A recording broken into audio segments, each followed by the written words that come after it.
नमस्ते हो, मैं सुरेश सर, भास्कर हिंदी प्राथमिक विद्यालय अम्बिवली कक्षा तीसरी। बच्चों, हमारा विषय है परिसर अध्ययन। परिसर अध्ययन में जैसे हम अंतिम अपने पाठ की तरफ चल रहे थे, आज हम पाठ 26 आपको पढ़ाएंगे तीसरी से चौथी में जाते हुए।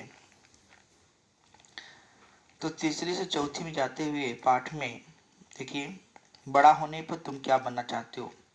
सबकी यही इच्छा होती है कि बड़ा होने पे मैं क्या बनूं। ठीक है, तो बड़ा होने पर आप क्या बनना चाहते हो। तो समय का बोध नामक प्रकरण में तुमने एक चित्र बनाया था कि अगले 20 वर्षों के बाद तुम कैसे दिखाई दोगे। बराबर है, याद आ रहा है कि जब समय का बोध में पढ़ा रहा था तो उसमें ये बताया गया था कि अभी कैसे दिख रहे हो और आगे 20 साल में आप कैसे दिखोगे, ऐसे चित्र बनाए थे। वह एक काल्पनिक चित्र था, क्योंकि कोई भी निश्चित रूप से यह नहीं बता सकता कि वो कैसे दिखाई देगा 20 साल के बाद। तब तुम कैसे दिखोगे, परंतु बड़ा होकर तुम्हें क्या बनना है, तुम्हें क्या कर दिखाना है, यह तुम निर्धारित कर सकते हो। परंतु उसके लिए तुम्हें क्या करना होगा, खूब पढ़ाई करना होगा। और बच्चों, पढ़ाई कैसे होती है, उसके लिए परिश्रम करना होता है, मेहनत करना होता है, ध्यान देना होता है। क्यों? समय के बोध में आपने देखा था कि 20 साल में आपकी कैसे दिखोगे। आपने काल्पनिक रूप से उसको बनाया था, लेकिन आप क्या बनना चाहते हो ये आप अगर निश्चित कर लेते हो और खूब पढ़ाई और परिश्रम करते हो तो आप कर दिखाते हो। ठीक है, तो इसके लिए हमें क्या करना चाहिए, पढ़ना है और खूब परिश्रम करना है। पढ़ने का अर्थ केवल पाठशाला में जाकर पढ़ाई करना नहीं होता बच्चों। हम पाठशाला में तो पढ़ते ही हैं, परंतु घर पर भी अपने बड़े और वरिष्ठ लोगों से भी बहुत कुछ सीखने को मिलते हैं हमें। हम अपने परिसर से भी सीखते हैं, अपने घर से सीखते हैं, अपने बड़े लोगों से सीखते हैं, अपने वरिष्ठ लोगों से सीखते हैं। ठीक है, इसलिए हम परिसर का अध्ययन करते हैं। बराबर, इसलिए हमारे विषय को ही कहा गया है परिसर अध्ययन। क्यों परिसर अध्ययन किया? क्योंकि हम अध्ययन करते हैं किस चीज का, परिसर। और परिसर में क्या होता है, आपका विद्यालय आ जाता है, आपका घर आता है, और जो इस परिसर में रहने वाले लोग हैं, हर चीज आ जाती है। उससे कुछ न कुछ हमें सीख मिलती है। परिसर के प्रति हमें क्या रखनी चाहिए, आस्था रखनी चाहिए। परिसर के प्रति हमें क्या होनी चाहिए, आस्था होनी चाहिए। हमारा परिसर केवल हमारा नहीं है, वह अन्य लोगों का भी है, यह ध्यान रखना चाहिए। हमारा परिसर केवल हमारा नहीं है, वह अन्य लोगों का भी, अर्थात सभी का है ये। और परिसर द्वारा ही सभी लोगों की आवश्यकताओं की पूर्ति होती है। सबसे पहले हमें अपना स्वयं का, अपने परिवार का और विद्यालय का ध्यान रखना चाहिए। सबसे पहले हमें किसका ध्यान रखना चाहिए, खुद का, स्वयं अपना खुद का, फिर परिवार का और हमें विद्यालय का ध्यान रखना चाहिए। ऐसा करने पर परिसर अपने आप क्या हो जाएगा, बढ़िया सुंदर हो जाएगा और सुंदर बनेगा। परिसर द्वारा हमें जो वस्तुएं मिलती हैं बच्चों, हमें उनका सही उपयोग करना चाहिए। तात्पर्य यह है कि हमें भोजन तथा पानी इत्यादि का अपव्यय नहीं करना चाहिए। मतलब उसको नष्ट नहीं करना, खराब नहीं करना चाहिए। जितना भोजन चाहिए उतना लो, जितना पानी पीना उतना ही, वेस्टेज नहीं करना चाहिए। ठीक है, जैसे विद्यालय में नल खुला नहीं रखना चाहिए, पानी पिए उसको बंद करो। घर में भी नहा रहे हो तो उसमें पानी का मतलब पानी का सदुपयोग करो, दुरुपयोग मत करो। भोजन का सदुपयोग करो, दुरुपयोग मत करो।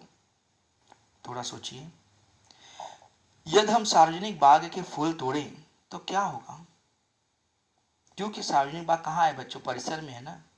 तो फूल तोड़ोगे तो क्या होगा। यदि हम घर का कूड़ा कचरा सड़क पर फेंक दें तो क्या होगा।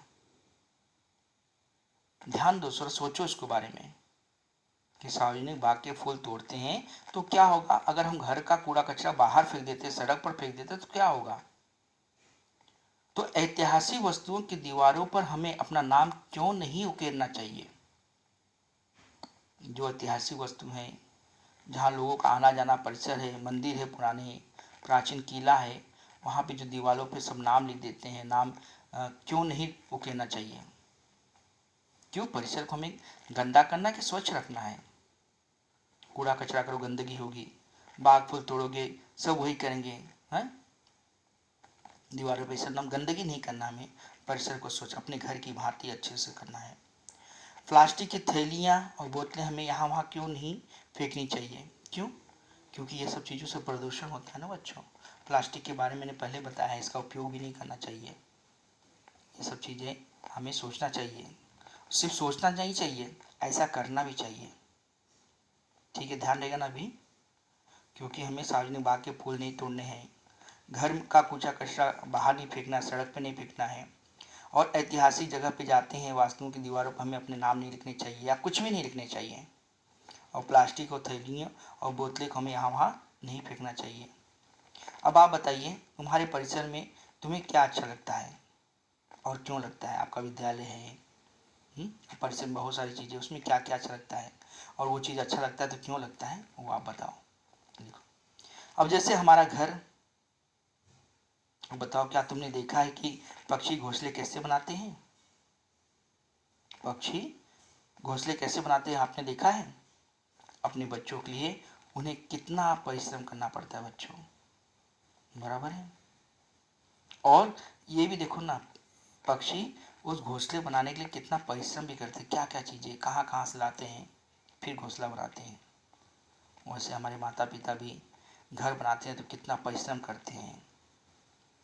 ठीक है,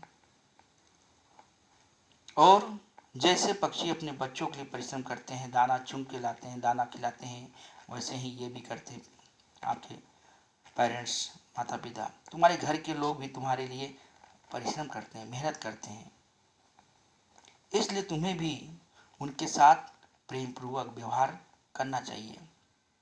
ठीक है, परिवार में जो बड़े बूढ़े हों उनका हमें आदर सम्मान करना चाहिए।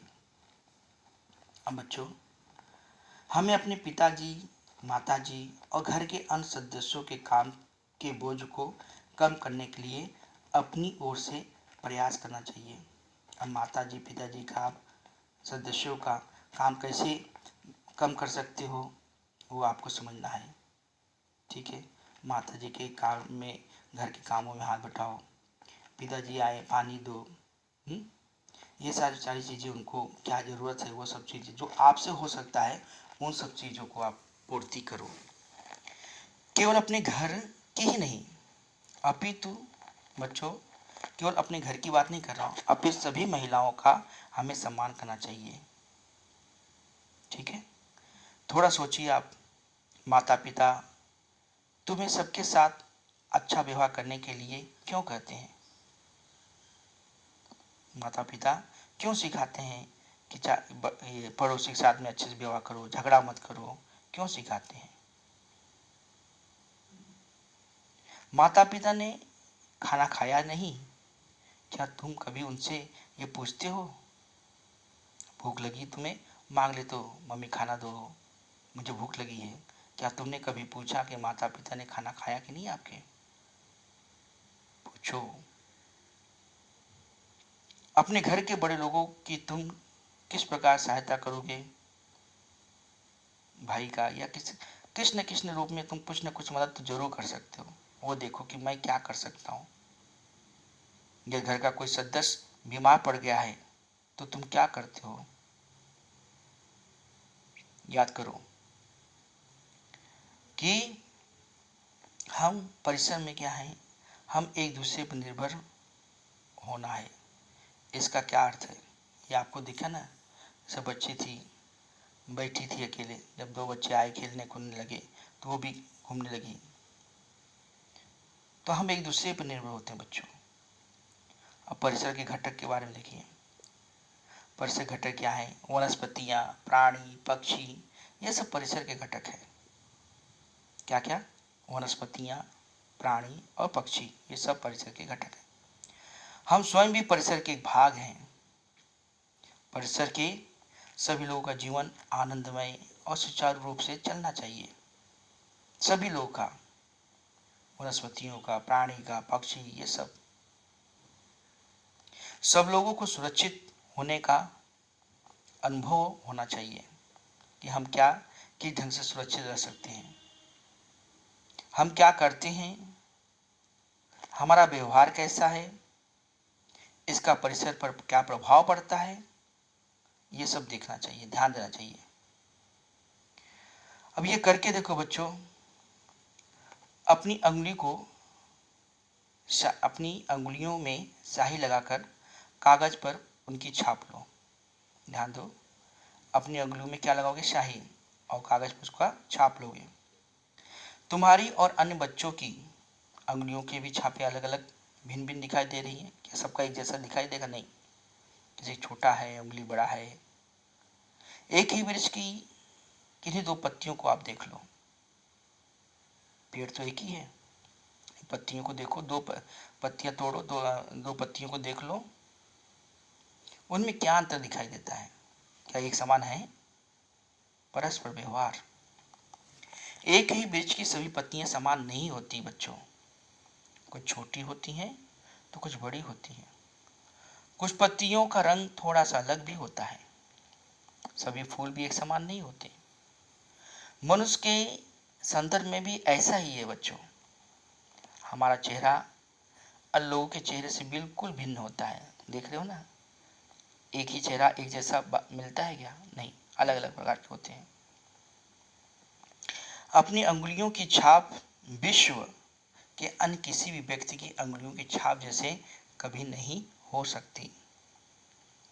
इसलिए देखो, आपका जब आधार कार्ड बनाते हैं, देखो अनाथ आश्रम बनाने जाते हो तो अंगुलियों का छाप लेते हैं और उसको लगाते ही देखो खुल जाता है, मतलब सबका अलग अलग होता है। और जो देखो जिन्होंने पहले पढ़ा नहीं है, निरक्षक हैं, तो उनका देखो अंगूठे का छाप लिया जाता है। ठीक है, इसलिए हमें ऐसा नहीं करना, हमें पढ़ना है खूब। प्रत्येक व्यक्ति की कोई न कोई विशेषता होती है बच्चों, अतः हम दूसरे लोगों को अपने से कम या हीन कभी नहीं मानना चाहिए। किसी की हमें उपेक्षा नहीं करनी चाहिए, क्योंकि कोई कमजोर किसी चीज में तो कोई किसी चीज में बहुत आगे होगा। किसी न किसी चीज में कुछ न कुछ लेके हर व्यक्ति के अंदर अलग विशेषता होती है। यदि कोई व्यक्ति हमारी सहायता करता है तो हमें अच्छा लगता है ना, कोई आपकी मदद करे अच्छा लगेगा कि नहीं? हमें भी यथासंभव दूसरों की सहायता करनी चाहिए। जैसे आपको लगता है मेरी कोई मदद करता कितना अच्छा लगता है, वैसे जब आप दूसरों की मदद करोगे तो उसे भी अच्छा लगेगा ना। क्या आप जानते हो कि भारत 15 अगस्त सन 1947 के दिन स्वतंत्र हुआ था? हम देखिए मनाते हैं ना स्वतंत्रता दिवस। स्वतंत्रता प्रतिवर्ष है ना, हर साल 15 अगस्त के दिन हम अपना स्वतंत्रता दिवस मनाते हैं। हमारा देश स्वतंत्र है, इस पर हमें क्या करना चाहिए? गर्व होना चाहिए कि हमारा देश कैसा है? स्वतंत्र है। और स्वतंत्र है तो क्या हमें विचार करने की स्वतंत्रता है? फ्रीडम, हम विचार कर सकते हैं। बड़ा होकर हमें क्या पढ़ना है, हम यह निश्चित कर सकते हैं। हम अपने व्यवसाय का चयन कर सकते हैं कि हमें बड़ा होकर हम किस व्यवसाय में जाएंगे। डॉक्टर, वकील, क्या बनना चाहते हो? सिपाही बनना चाहते हो? हमारे देश के सभी नागरिकों को समान अधिकार प्राप्त है, बराबर है। प्रकृति को ही देख लो, प्रकृति में सब कुछ नियमानुसार घटित होता है बच्चों, हर चीज का नियम है। बरसात, ठंडी, गर्मी, उसके बाद पतझड़ का मौसम, सूर्य समय पर उदित होना, ये सब चीज प्रकृति का एक समय निर्धारित है, बराबर है। चींटियां व्यवस्थित ढंग से एक कतार में ही चलती हैं, दिखाई देती हैं। मधुमक्खियां अपने अपनी काम करती हैं। हमें स्वतंत्र भारत का एक अच्छा नागरिक बनना चाहिए। उसके लिए हमें क्या होना चाहिए? निष्ठा, समयशीलता, अध्यवसाय तथा अनुशासन होना चाहिए। जबकि बच्चों देखो, बिना अनुशासन के कुछ नहीं कर सकते। सबसे महत्वपूर्ण अनुशासन होना चाहिए, अध्यवसाय होना चाहिए, अध्ययन करना चाहिए। उसमें समय का हमें पाबंद होना चाहिए। हर काम के प्रति में निष्ठा होनी चाहिए। ये सब चीज़ हमारे में होनी चाहिए। बचपन में पढ़ने वाली अच्छी आदतें बड़े होने पर हमारे क्या होती, काम आती है। इसलिए आदतें कब बनती हैं? बचपन से। तो बचपन की आदतें हमारे लिए बहुत काम आती है। बच्चों थोड़ा सोचो, भीड़ भाड़ स्थान पर कतार में खड़े होकर काम करने पर कौन कौन से लाभ होते हैं? भीड़ भाड़ वाले स्थान पर कतार में खड़े होकर काम करने पर कौन कौन से लाभ होते हैं? जैसे राशन की दुकान हो, जहाँ पानी पीना है, और जहाँ कोई भी, जैसे बैंक हो गया, या जहाँ पे भी आप जाते हो भीड़ भाड़ वाला स्थान है, अगर वहाँ से हम क्या होते हैं, कतार में खड़े होकर, लाइन में खड़े होकर हम उसका अगर लाभ उठाए तो क्या होगा? जल्दी जल्दी सबको उसमें एक तो पहली बात की एक दूसरे में झगड़ा होता है वो तो नहीं होगा, और दूसरी बात कि एक क्रम से सब जाएंगे, कोई कुछ नहीं, और अपना जल्दी जल्दी वो हो जाएगा, क्योंकि उसमें अधिक समय इसी में चला जाता है ना। तो कतार में होने से एक नियमावली आ जाती है, समय की बचत भी हो जाती है आपकी। परिसर का अध्ययन करने पर हमें बहुत कुछ सीखने को मिलता है बच्चों। इसको खाली परिसर अध्ययन इतना है, उससे आप बार बार पढ़ोगे और अपने आचरण में, व्यवहार में वो चीज़ लाओगे, तो पढ़ाई के साथ साथ में आपका बहुत से अनुशासन और निष्ठा परिसर के प्रति, और अध्ययन, उससे कुछ न कुछ चीज़ें, जैसे मैंने कहा परिसर में अध्ययन का मतलब यही है कि कुछ न कुछ सीखते रहना। हर चीज़ों से, परिसर की हर वस्तुओं से हमें कुछ न कुछ सीख मिलती है। यह सब चीज़ बहुत कुछ सीखने मिलता है। अब आप लोग चौथी कक्षा में आ रहे हो, चौथी कक्षा में तुम कुछ और बातें इसमें सीखने मिलेंगे, इसलिए बहुत बढ़िया है, सीखते हैं। अब देखिए बच्चों, ये आपका पुस्तक का देखिए अंत में यहाँ देख रहे हो, ध्यान दो, पेड़ है, वहाँ पे बंदर देख रहे हो, ऊपर लटका हुआ है, नीचे एकदम बढ़िया से देखो कैसा चित्रावली है, इंद्रधनुष देख रहे हो, कितना अच्छा वातावरण। ये हमारा परिसर है, कितना मनमोहक है, सुंदर है। ठीक है, तो हम अपने परिसर को कैसे करेंगे? सुंदर बना के रखेंगे। ठीक है बच्चों, धन्यवाद, बाय बाय।